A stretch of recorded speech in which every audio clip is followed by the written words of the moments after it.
jirtu ijoolleen Booranaa jirtu ijoollee Tuulamaa jirtu ijoollee Maccaa jirtu ijoolleen Baareettuu jirtu eessa jirtu Boolee Dirra Gadaa eessa jirtu inna gaamuu duuba sana jirtu ijoolleen Oromoo jirtu geerar naan jettu geerar naan jettu meekee taleelure badi naan jettu meekee qajeelure ani maalan geerara taloo yaada yeelala irri qebereen qufne hixaa qiliinxoo jira irri qebereen qufne hixaa qiliinxoo jira irri qebereen qufne hixaa karchallee jira karchallee amboo jira yaalle hamma dandeenyu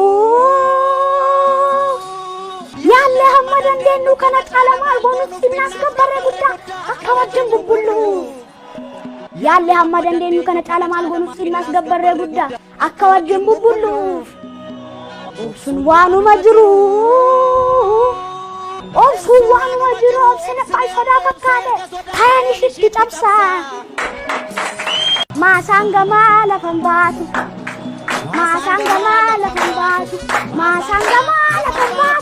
talbaa faxaa kataati nuti duunee tokkon taa'u walkan galaafa kataati eemulee aboora boori galamalee maalootti boori qabi maasaan gamaa lafan baatu talbaa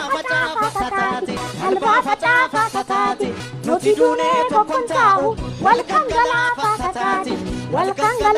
kataati eemulee agarbachiisa dangoo fi maaltu gadhiisa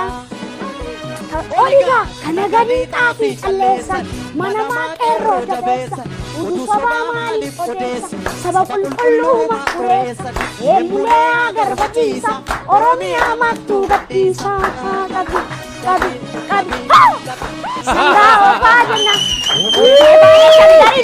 kushaniitti fata bishan namaan bita gariini ya alaamaa qawwe antoona labaniini yaa maarree hojii jabaan gaafadhu ammoo keessaa lola ata shaggargee mataanii abbaanii soodhee manjiraan badu maqaanii gurree aagaa jiddu osoo naatee makiinii jedhiddu